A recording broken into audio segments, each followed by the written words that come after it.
Welcome to quality education classes. आज हम लोग जे मेंस का system of particles and rotational motion का प्रॉब्लम करने जा रहे हैं, जो कि काफ़ी ज़्यादा कॉन्सेप्चुअल प्रॉब्लम है और ये क्वेश्चन हमारे जे मेंस 2021 में आ चुका है। तो आइए इस प्रॉब्लम को देखते हैं कि कैसे हम लोग सॉल्व करेंगे। तो सबसे पहले गिवन डेटा है, जो इन्फॉर्मेशन है हमने यहाँ पर लिख रखा है। तो क्या है कि जो सॉलिड डिस्क है उसका रेडियस दे रखा है 20 सेंटीमीटर, उस डिस्क का मास 10 kg। अब एंगुलर वेलोसिटी क्या है? एंगुलर वेलोसिटी ऑफ 600 आरपीएम, मतलब कि अगर 600 आरपीएम से वो घूम रहा है about an axis normal to its circular plane. तो ऐसा है क्या बात कि मैं यहाँ पर डिस्क बना रहा हूँ, सॉलिड डिस्क।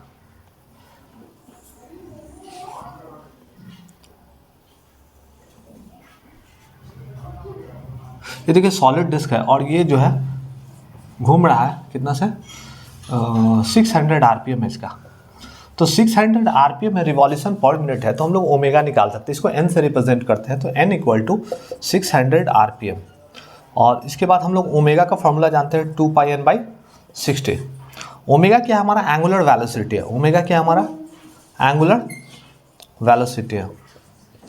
तो हम क्या करेंगे, डेटा यहाँ पर पुट कर देंगे। 2 पाई एन का वैल्यू यहाँ पर गिवन है 600 अपॉन 60, यहाँ से कट जाएगा 10, मतलब 20 पाई हमारा क्या हो जाएगा, रेडियन पर सेकेंड हमारा एंगुलर वेलोसिटी आ जाएगा। फिर निकालना क्या है कि रिटार्डिंग टॉर्क निकालना है। तो अब जब ये घूम रहा होगा तो इसको कितना टॉर्क दिया जाए ताकि ये स्टॉप हो जाए, रेस्ट में कंडीशन में आ जाए। तो टॉर्क का हमारा क्या फॉर्मूला होता है? Torque equal to I into alpha. अब हमारे पास आई चाहिए, तो आई हमारा क्या है? Moment of inertia. और moment of inertia solid disc का हम लोग जानते हैं, क्या जानते हैं? कब? Normal to the plane 1/2 mr²। ये हमारा होता है मोमेंट ऑफ इनर्शिया। और अल्फा क्या? हमारा angular acceleration. Angular acceleration define कैसे होता है? Rate of change of angular velocity. तो अल्फा डिफाइन हो जाएगा यहाँ पर ओमेगा अपॉन टी। ओमेगा का वैल्यू ऑलरेडी निकाल चुके हैं, तो यहाँ से निकाल लेंगे 20 पाई। और टाइम का वैल्यू क्वेश्चन में दिया हुआ है, यहाँ देखिए टाइम का वैल्यू 10 सेकंड दिया हुआ है। तो मैंने क्या किया, 10 से डिवाइड किया, कट गया। यहाँ से 2 पाई रेडियन पर सेकेंड स्क्वायर, क्योंकि एंगुलर एक्सीलरेशन है तो रेडियन पर सेकेंड स्क्वायर आ जाएगा। और आई हमारा क्या, 1/2 mr²। तो यहाँ से हम टॉर्क का एक्सप्रेशन में हम पुट कर देते हैं 1/2 mr² इंटू 2 पाई। अल्फा का वैल्यू हम लोग निकाल रखे हैं, तो 1/2। मास का वैल्यू देखिए क्वेश्चन में गिवन है 10 kg, तो 10 kg यहाँ पुट कर दिए। रेडियस हमारा 20 सेंटीमीटर है, तो उसको हम लोग क्या करते हैं, मीटर में कन्वर्ट कर लेते हैं। तो 20 से 5 इंटू 2 पाई। अब इसको सॉल्व कर लेते हैं। तो सॉल्व करेंगे तो कितना आ जाएगा, 2 से 2 कट गया, तो पाई इंटू 10 इंटू 1/25। तो हमको अब यहाँ पर देखिए आप क्या कि हमको जो ऑर्डर है, इस ऑर्डर में आंसर लाना है। कौन से ऑर्डर में आंसर लाना है? x pi into 10⁻⁻1। तो x पाई इंटू 10⁻⁻1 लाना है, तो हम क्या करते हैं, इसको 4 से मल्टीप्लाइड कर देते हैं, हाँ, और डिवाइड कर देते हैं। तो 4 से मल्टीप्लाइड और 4 से डिवाइड कर देंगे, तो क्या हो जाएगा यहाँ पर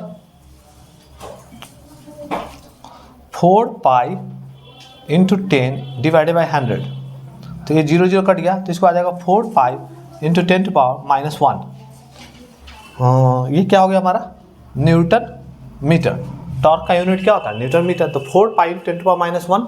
तो यहाँ पर अगर देखेंगे तो x का वैल्यू क्या हो जाएगा, x के जगह पर हम लोग 4 हो जाएगा। इंटीजर बेस्ड क्वेश्चन है, जो कि हमारे जेईई मेंस में 5 क्वेश्चन ये कंपलसरी आते हैं सेक्शन बी में। और उसमें इंटीजर बेस्ड हो सकते हैं, न्यूमेरिकल बेस्ड हो सकते हैं। सॉल्व करके आपको कंप्यूटर में डेटा फीड करना पड़ता है। तो ये काफ़ी ज़्यादा कॉन्सेप्चुअल प्रॉब्लम था, फिर से मैं इसको री एक्सप्लेन कर देता हूँ। तो सबसे पहले बात कि एक सॉलिड डिस्क है, 600 आरपीएम से घूम रहा है और बोला जा रहा है कि इस पर रिटार्डिंग टॉर्क, इसको रोकने के लिए कितना टॉर्क लगाया जाए। तो रोकने के लिए जो टॉर्क लगेगा, I torque equal to I into alpha. I हमारा मोमेंट ऑफ इनर्शिया है, तो moment of inertia 1/2 mr²। Alpha equal to omega by t. Omega का वैल्यू हम लोग कैसे निकालेंगे, omega equal to 2 pi n upon 60। उसके बाद हम लोग ने टाइम का वैल्यू ऑलरेडी क्वेश्चन में दे रखा है 10 सेकेंड। पुट करने के बाद हमारा अल्फा का वैल्यू निकल गया। और मोमेंट ऑफ इनर्शिया का 1/2, क्योंकि सॉलिड डिस्क है तो उसका 1/2 mr² होता है। मैंने यहाँ पर डेटा फीड किया, फीड करने के बाद मैंने सॉल्व किया, 4 पाई इंटू 10⁻⁻1 आ गया। और उसको मैंने गिवन एक्सप्रेशन के साथ कंपेरिजन किया, x पाई इंटू 10⁻⁻1। तो x का वैल्यू कितना आ गया, 4। तो that is the correct answer. तो इसी तरह हम अपने चैनल पर वीडियो अपलोड करते रहेंगे। हमारे चैनल को लाइक कीजिए, सब्सक्राइब कीजिए। मिलते हैं नेक्स्ट वीडियो में। थैंक यू, धन्यवाद।